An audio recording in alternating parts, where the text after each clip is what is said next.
Hello les copines, bienvenue dans cette vidéo que j'ai longtemps hésité de faire, mais il est temps de répondre à la question, la vérité sur les écoles de mode. Why are you acting like a fool? Ooh, ooh, ooh.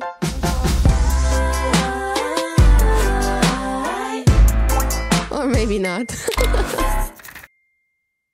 Je vous ai posté une genre de petite bulle sur Instagram où vous pouvez poser toutes vos questions et vraiment j'étais extrêmement choquée du nombre de questions. Je m'attendais vraiment pas à ça, c'est pour ça que je tourne très vite la vidéo parce que je me dis qu'en fait ça intéresse tellement de monde et en plus de ça c'est bientôt la rentrée scolaire. Donc je me dis que si jamais il y a des gens qui veulent rentrer en école de mode, s'ils peuvent avoir des réponses à leurs questions, parce que je sais que c'est un milieu où c'est un peu dur d'avoir des informations, etc.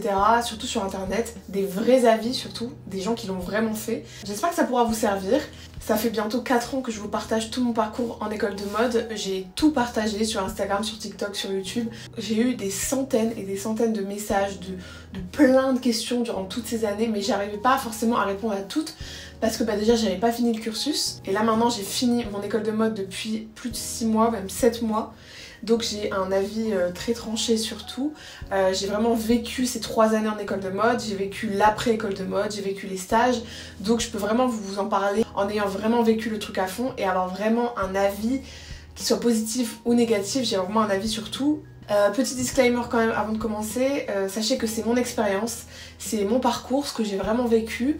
Donc peut-être que si vous allez demander à une autre personne qui a fait peut-être la même école que moi, qui était peut-être même dans ma classe, elle aura pas du tout le même avis. Moi ce que je vous conseille de faire, c'est d'aller aussi demander à d'autres personnes que moi, parce qu'on aura peut-être pas forcément le même avis, et surtout en fonction de ton parcours, de ta personnalité. Donc c'est important d'avoir plein d'avis différents pour vraiment faire ton propre choix. Voilà, c'est ça que je voulais vraiment dire. Aussi, moi j'ai fait cette école-là, mais peut-être quelqu'un qui a fait une autre école n'a pas du tout le même avis ni le même parcours. Donc ça c'est quand même important de le souligner. Voilà, moi je vais vous parler de mon expérience dans cette école-là.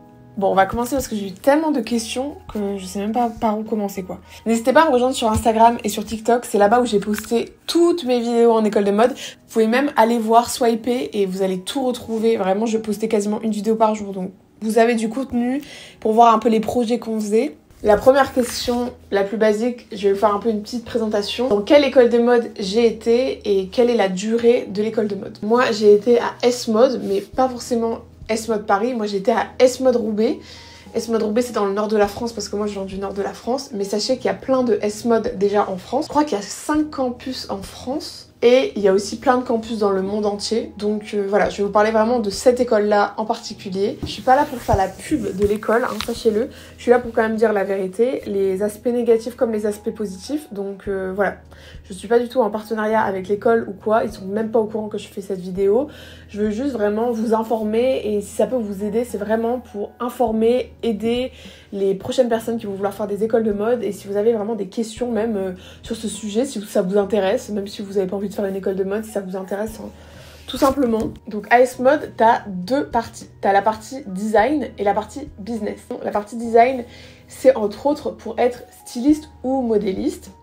Et la partie business, alors je ne saurais pas quel métier exactement, mais c'est vraiment pour travailler, je pense, dans la communication, dans le marketing.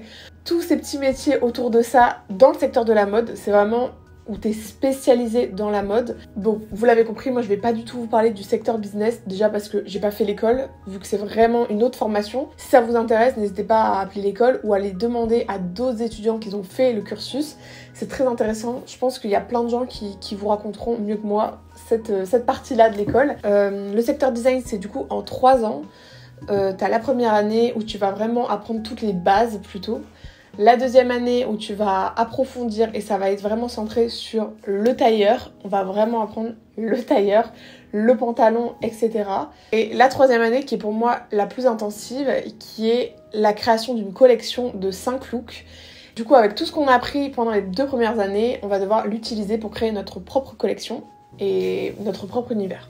La deuxième question, c'est l'emploi du temps. Comment ça se passe? Quels sont les horaires? Pareil, je vais vraiment vous parler de S-Mode Roubaix. Je connais un petit peu S-Mode Paris parce que j'ai une copine qui avait été à S-Mode Paris, qui avait switché. Tu peux évidemment switcher, hein. Tu peux faire ta première année à Paris, ta deuxième année à Roubaix, ta troisième année ailleurs. Je sais qu'il y a des campus, je crois que c'est Bordeaux. Ouais, je crois que c'est Bordeaux, où ils font que les 2 premières années. Et la troisième année, du coup, ils font pas du tout, eux, par exemple, à Bordeaux, il me semble. Hein. Corrigez-moi si jamais je me trompe, mais je sais qu'il y a des campus en France où c'est comme ça. Où du coup, ta 3e année, il faut que tu changes de ville, donc il faut que tu ailles soit à Paris, je crois que Lyon ils font les 3 ans, Roubaix ils font aussi les 3 ans, donc il faut que tu changes de campus.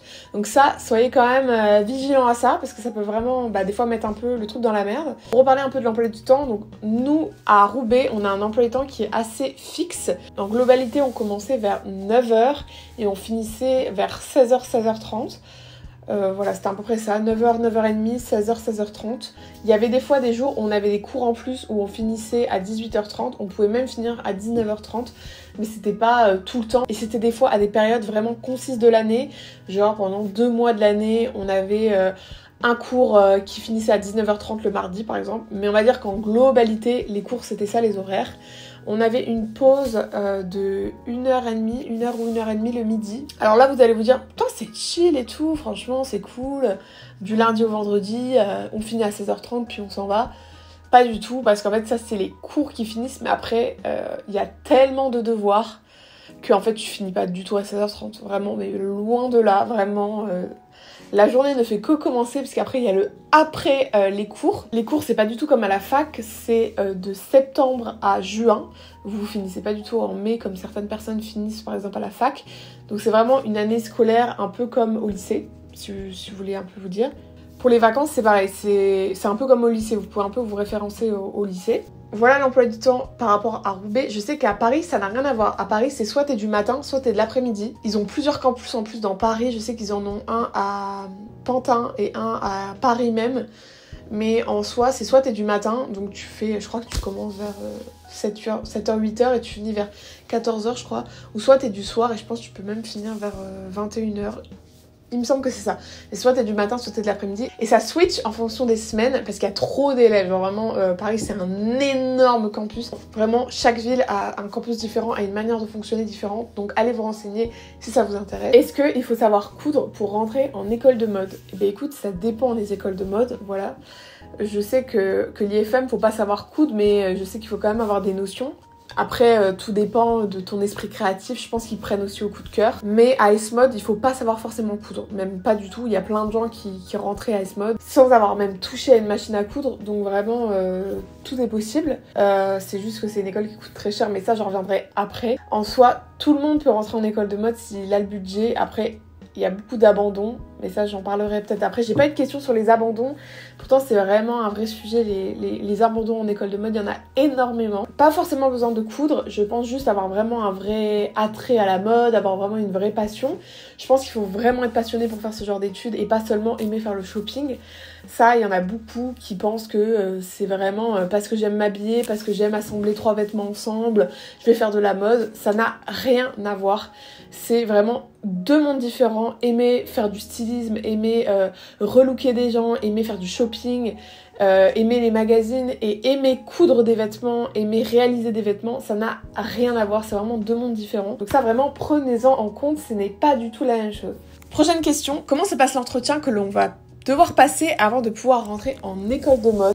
L'entretien en vrai c'était un truc assez chill, franchement c'était juste apprendre à te connaître. Je pense qu'ils veulent vraiment voir si t'as vraiment un vrai attrait à la mode, mais franchement il y a beaucoup de gens qui sont quand même acceptés en école de mode, en tout cas dans la mienne. Je sais qu'il y a des écoles de mode comme par exemple l'IFM, je parle un peu plus de l'IFM parce que je connais personne personnellement qui a fait l'IFM, mais je m'étais assez renseignée là-dessus. Je sais que c'est assez compliqué. J'avais même des copains de mon école qui avaient essayé de rentrer à l'IFM et pourtant ils avaient vraiment un parcours où des fois ils avaient fait par exemple des études d'art avant. Donc tu te dis, si t'as fait des études d'art avant de rentrer en école de mode, tu vas pouvoir rentrer à l'IFM et pas forcément. Il faut faire un petit portfolio quand tu rentres à S-Mode. C'est vraiment juste pour voir ce que t'aimes. Est-ce que t'as par exemple des références? C'est plus pour apprendre à te connaître qu'autre chose. Franchement, no stress, ça se passe très très bien. Et c'est vraiment pas long et c'est vraiment juste pour apprendre à te connaître. Il n'y a pas vraiment de questions pièges, vraiment pas du tout. Prochaine question, c'est y a-t-il des boursiers en école de mode? Comment on fait pour financer une école de mode? Moi, au début, ma première année, je crois que je n'avais pas la bourse. Je crois que c'est à partir de la 2e et la 3e année où mon école à moi, alors est-ce que c'est dans toutes les écoles d'S-Mode? Je ne sais pas, mais en tout cas, mon école à moi, j'ai pu obtenir la bourse. Donc après, ça dépend des revenus de tes parents et de l'échelon que tu peux avoir de ta bourse. Mais moi, j'étais à un petit échelon. Mais en tout cas, ça permettait de quand même avoir un petit peu d'argent. Hein. C'est toujours ça de prix parce que ça coûte tellement cher que on prend ce qu'on a à prendre, mais en tout cas il n'y a pas de bourse en intégralité qui va prendre l'intégralité de la somme des études, ça n'arrive pas. Prochaine question qui est un petit peu ralliée à celle d'avant, combien ça coûte des études dans la mode, combien ça coûte les études à S-Mode? Il faut compter, moi je dirais il faut compter entre 37 et 38 000 euros pour les études à S-Mode sur 3 ans. Et encore, hein, je pense que tu peux vite monter à 40 000 euros. Vraiment. La première année, la deuxième année et la troisième année, ça coûte à peu près 10 000 euros. Je crois que c'est 10 000 euros l'année. Je crois que la première année est plus chère parce que tu dois payer ton mannequin, ta machine à coudre, tes packs de livres, tout ça, tout le pack S-Mode. Je crois que le pack S-Mode, il était... il me semble qu'il était à 1000 à 1500 euros, donc tu rajoutes déjà ça à la première année. Et enfin, tu as toutes les fournitures scolaires à payer. Donc ça c'était une question que j'avais vue, donc je vais y répondre en même temps. Toutes les fournitures, donc que ce soit les tissus, le papier, les ciseaux, les fils, les boutons, la toile, tout ce que tu vas pouvoir utiliser au quotidien pour faire tes travaux à l'école, que ce soit des prototypes ou les vrais travaux finis, il faut les payer. Donc sachant que le tissu, ça coûte très cher. Je sais pas si vous savez à peu près combien ça coûte, mais ceux qui font de la couture, vous savez à quel point ça coûte cher le tissu. Donc en première et en deuxième année, on était à minimum 100 euros de fourniture par mois. Mais ça pouvait monter à beaucoup plus en fonction des projets, hein. Ça dépend de vous. Est-ce que vous voulez mettre cher dans un projet ou non? Des fois, moi j'utilisais des fois des matières qui étaient un petit peu plus cheap pour payer moins cher. Je sais qu'il y en a des fois, ils utilisaient des matières comme le cuir où ça coûte beaucoup plus cher. Voilà, tout dépend des projets que vous allez faire, mais on va dire une fourchette pour la première et la deuxième année, j'étais à peu près à 100 euros par mois, de septembre à juin. Et donc, le gros coût qui est la troisième année. La troisième année, donc comme je l'ai expliqué, on doit réaliser une collection. Et la collection, elle coûte, on va dire, 5 000 euros. 5 000 euros de frais, tout compris, donc c'est-à-dire le tissu, que ce soit du coup les toiles ou les vrais tissus, payer les mannequins, payer le photographe, payer par exemple les impressions, payer les étiquettes produits, les étiquettes tissus, payer les chaussures, payer les accessoires. Il y a tellement de choses à payer, les zips, les fournitures, etc. On va dire que c'est un total de 5 000 euros. Vous pouvez bien sûr payer moins, vous pouvez aussi payer plus, mais on va dire que c'est une globalité. Généralité de ce que payent les étudiants. Il y a aussi plein d'autres écoles qui sont privées ou publiques en France. À vous d'aller vous renseigner, d'aller voir les prix, souvent c'est indiqué sur internet, donc vous pouvez trouver ça assez facilement. Est-ce que le prix est justifié? Alors moi j'ai toujours répondu à cette question depuis des années, on me l'a souvent posée, mais pour moi c'est pas justifié. C'est qu'à Paris ils ont des salles de machines, ils ont quasiment des cours où il y a vraiment plein de machines. Par exemple nous, à S-Mode Roubaix, je crois qu'on était l'un des seuls campus à avoir ça, je crois. Et on devait ramener notre machine à coudre tous les jours. Donc on n'avait pas de machine industrielle. En tout cas, il y en a, mais il y en a très peu. Je crois qu'il y en a une par classe, donc en soi, tu peux pas faire tous tes projets dessus. Tous les jours, je devais me trimballer ma machine à coudre, plus tous mes tissus, plus mon papier, plus mon ordinateur, etc. Donc, en soi, tout le matériel, on a dû le payer, sachant qu'une machine à coudre, moi la mienne, elle m'avait coûté 550 euros à l'époque, donc tu peux rajouter ça aussi en plus. On parle énormément du prix parce que je pense que c'est très important de faire un point là-dessus. Moi, quand je suis rentrée en école de mode, il y a plein de trucs que je ne savais pas qu'il fallait payer. Donc c'est pour ça que je préfère vous le dire, vraiment cache pistache, comme ça, si vous rentrez en école de mode, vous savez, en tout cas dans cette école-là, vous savez un peu de quoi il s'agit, quoi. Vous êtes pas choqués.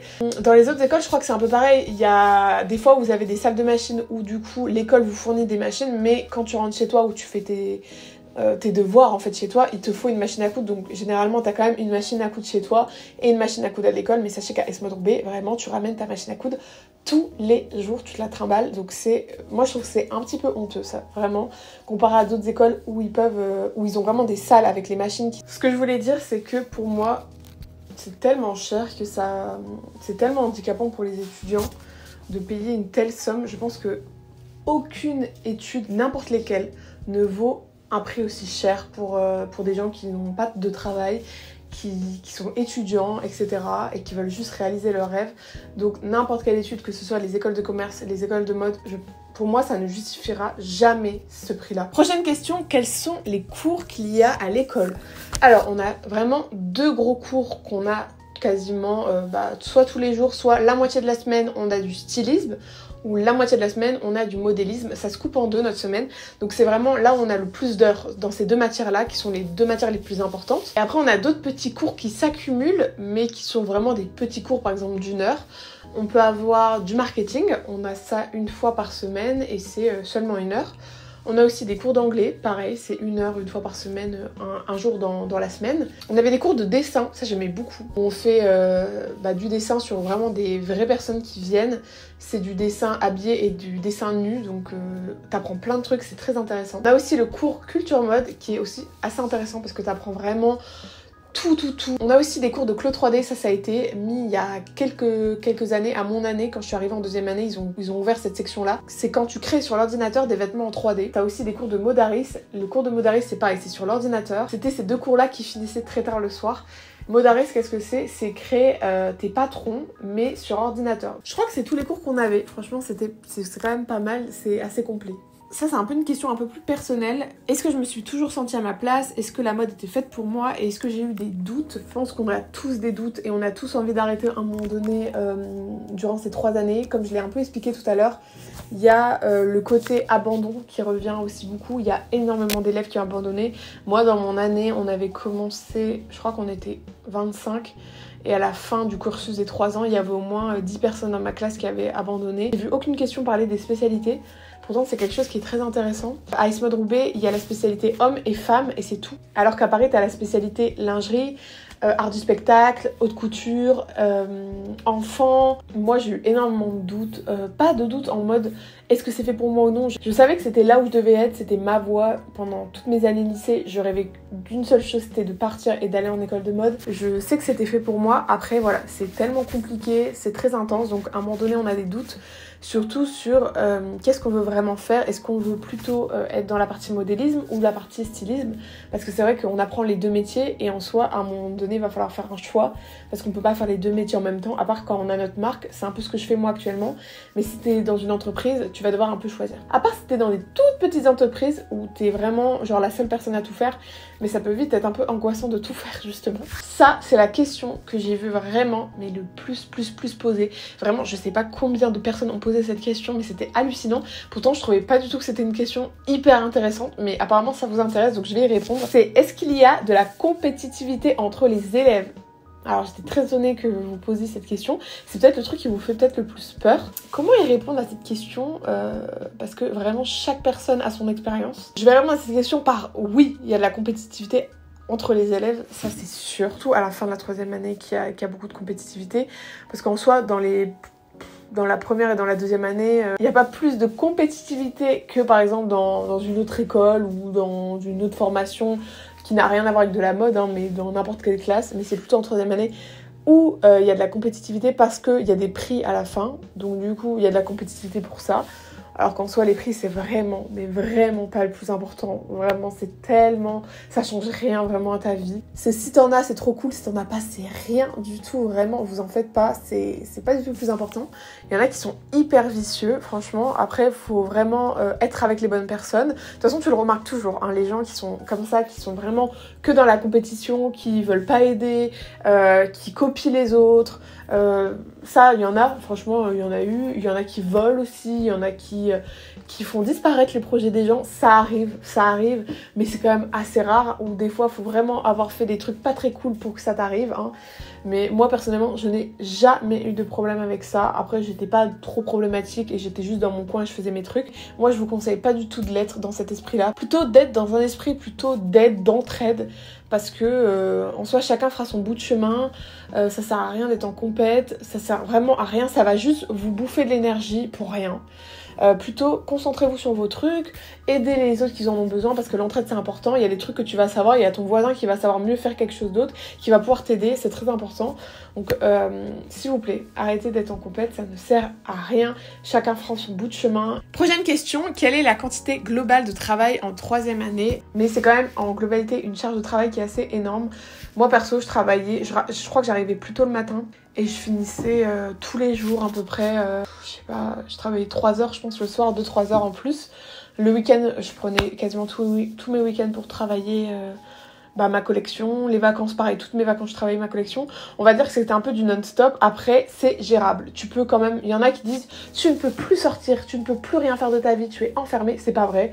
Franchement, c'était très bien organisé. C'est vraiment l'organisation. Moi, je connais des gens qui sortaient quand même le week-end, qui avaient même des jobs étudiants le week-end en 3e année. Ça dépend aussi de tes financements. Si tu peux ne pas avoir de job étudiant en 3e année, c'est plus gérable. On va dire que tu te sentiras moins surmené. Mais si tu ne peux pas, et que, bah, évidemment, vu le prix de l'école et de la collection, si tu ne peux pas te passer de ton job étudiant, c'est aussi gérable si tu es très bien organisé. C'est vraiment l'organisation qui va vraiment faire que tu vas te sentir moins submergé par toute la quantité de travail. C'est vrai que c'est une quantité de travail qui n'est pas normale. C'est une quantité de travail qui... c'est pas comme ça que ça va se passer dans le monde du travail. En tout cas, ce sera jamais comme ça. Moi, à la fin de ma collection, je pense comme plein de gens, j'en ai parlé avec des autres copains d'école, ben, t'avais plus envie de toucher à ta machine à coudre, t'as été un peu écœurée. Tellement tu l'as utilisé, tellement c'était des heures et des heures et des heures. Il faut y être préparé à ça, à cette charge de travail qui est énorme. Après, moi, je travaillais déjà énormément en 1re et 2e année. Donc la 3e année, c'était un peu plus de travail. Et encore, j'ai trouvé que c'était quand même une chouette année personnellement. Mais je sais qu'il y en a d'autres qui l'ont très mal vécu. Donc ça dépend ton mindset, si t'es très focus, si tu t'y attends, si tu t'y prépares et si en 1re et 2e année tu n'as pas un peu délaissé le travail, parce que je sais qu'il y en avait qui sortaient beaucoup, etc. Et du coup ça fait un peu un choc quand t'arrives en 3e année où tu peux plus sortir. Moi perso j'étais déjà dans ce mindset où je travaillais énormément, j'avais beaucoup de jobs étudiants, j'avais 4 jobs étudiants en 1re et 2e année, donc j'étais déjà préparée à cette charge de travail. Et c'est pas une école qui est vraiment très classique comme les devoirs que tu peux avoir... je sais pas, dans d'autres écoles, tu vois, en ingénieur, en médecine, des travaux à rendre qui sont beaucoup plus manuels. C'est des devoirs qui sont cool, on va dire, à faire, mais en fait c'est tellement long à faire. C'est un peu plus comme les devoirs d'archi, parce que ça se ressemble énormément, c'est très long, c'est très manuel. Il faut quand même prendre en compte que c'est pas des études chill, même si tu payes cher, ça reste quand même des études qui sont très éprouvantes, et il y a énormément de quantité de travail, et ça, on vous le dit dès le départ. Après, à vous d'être organisé, rigoureux, et ça se passera bien si vous l'êtes comme ça. Si vous n'êtes pas trop rigoureux, ça peut être plus compliqué. Est-ce qu'il faut forcément aller à Paris? C'était une bonne question, parce que moi aussi je me la suis posée au début. Est-ce que je dois aller à Paris ou non? Et franchement, pas forcément, parce que moi j'ai fait mes études aussi dans le Nord. Il y a plein de gens qui ont fait la même école que moi, qui ont des super postes, donc ça veut pas forcément dire quelque chose. Après, je pense qu'après les études, il faut aller à Paris pour retrouver du travail, ça c'est sûr. Mais je pense que pour les études, si c'est plus simple pour vous de rester dans la région où vous êtes, dans un truc où c'est moins cher les logements, allez-y. Après, si vous avez l'opportunité d'y aller, je pense que ça peut être bien parce que tu as toutes les Fashion Week, donc du coup tu peux avoir par exemple des places en backstage où tu peux aider du coup à être habilleuse, donc t'es pas payé hein, mais au moins ça te fait plein de contacts, et du coup pour tes prochains stages ça peut être vraiment très utile, donc vraiment tu te fais déjà un réseau dans ce monde là. Après ça veut pas dire que c'est pas parce que t'es pas à Paris que t'auras pas de travail, tu vois, c'est pas forcément vrai, c'est juste un avantage. Une question que j'ai vue énormément de fois, est-ce que le milieu de la mode est si bougé?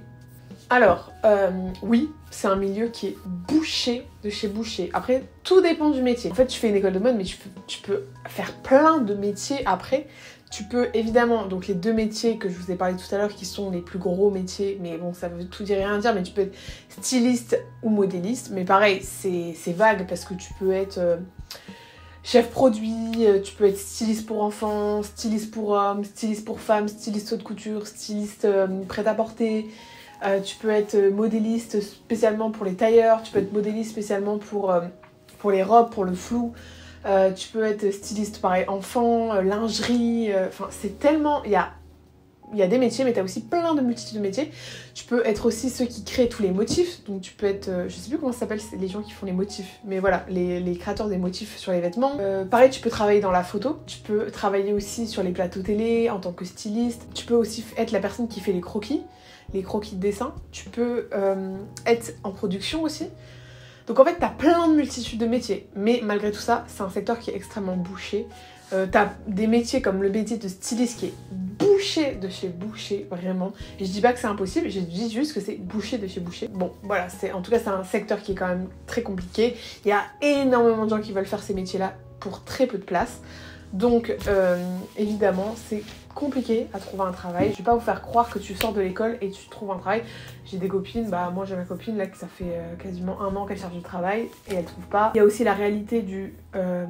l'école, ce que tu fais, les projets que tu rends, et quand tu rentres dans les entreprises en tant que stagiaire et que tu te rends compte que ça n'a rien à voir avec ce que tu as appris à l'école, pas que t'es pas compétent, mais qu'en fait c'est pas du tout aussi créatif que tu l'espérais, Et du coup ça peut être vraiment une déception aussi cette chose-là. Après je pense que c'est les meilleurs qui l'emportent aussi, ceux qui ont le plus de culot, ceux qui sont le plus déterminés, c'est vraiment tout ça.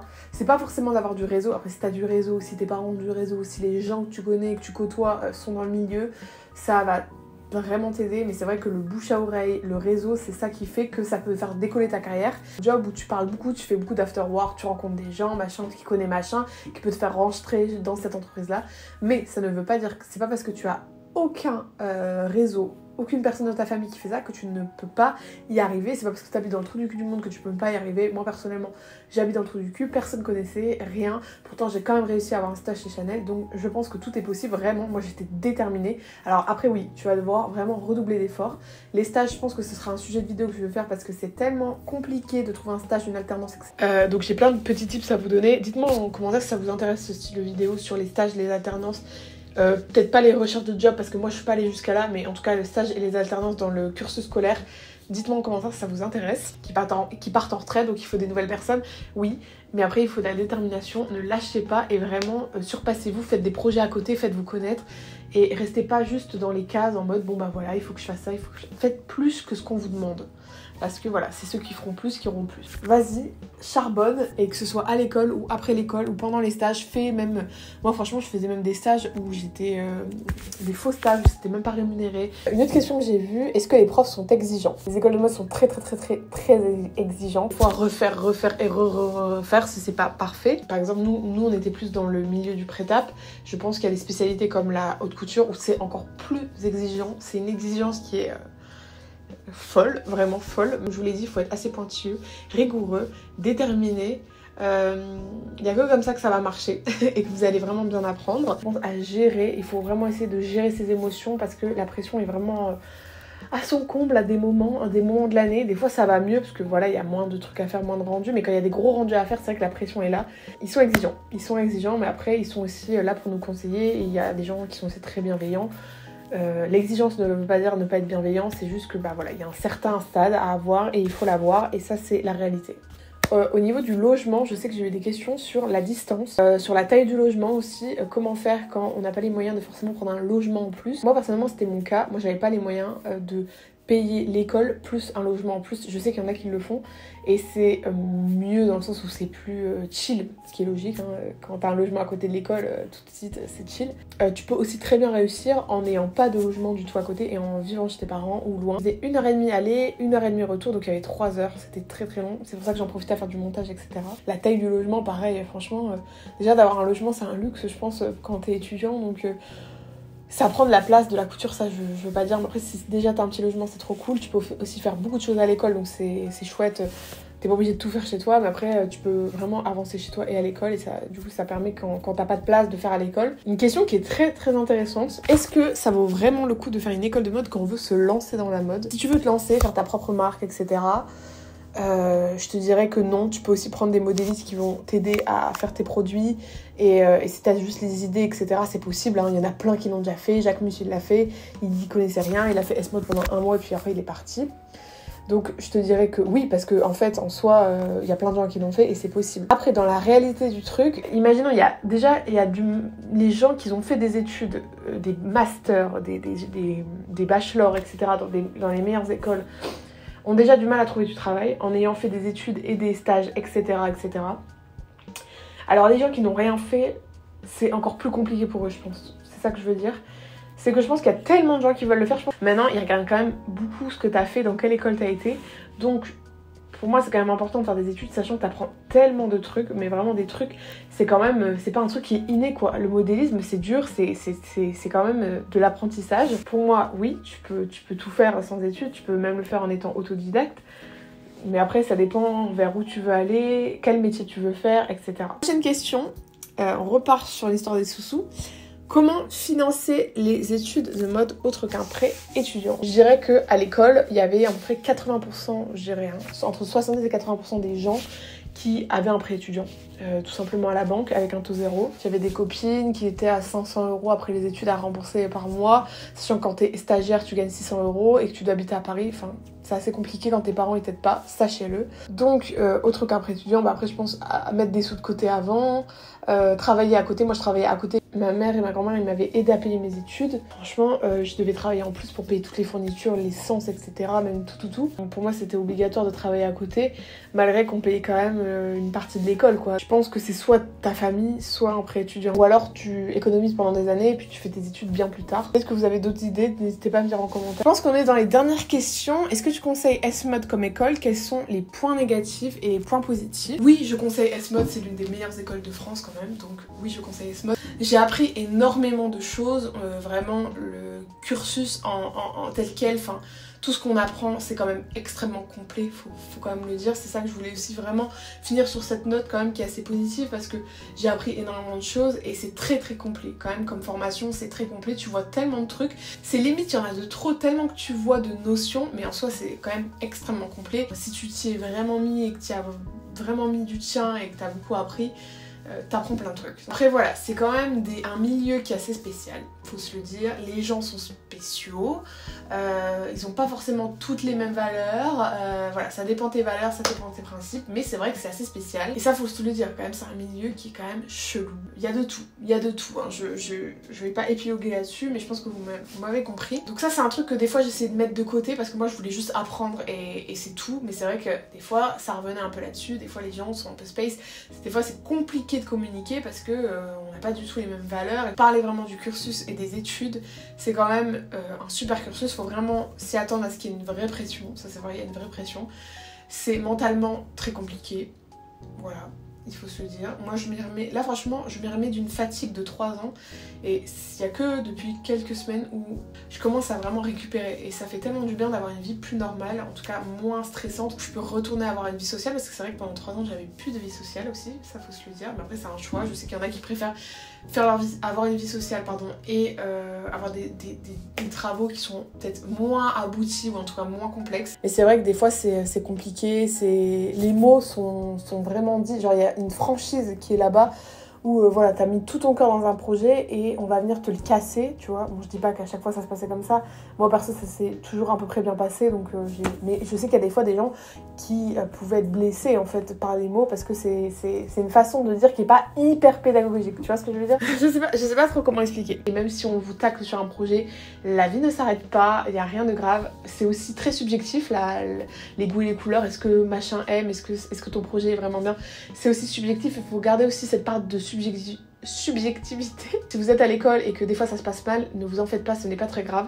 Il faut des fois rebondir pour faire des choses différentes, faire des fois plaisir aux profs, mais des fois se faire plaisir à soi et écouter aussi son univers et ce qu'on veut vraiment transmettre dans ses projets. C'est important de s'écouter et de pas toujours écouter tous les avis. Il faut prendre les avis des autres, mais aussi s'écouter soi-même, c'est important. Ce que j'ai fait, donc j'ai fait ma première année, un peu un petit ressenti.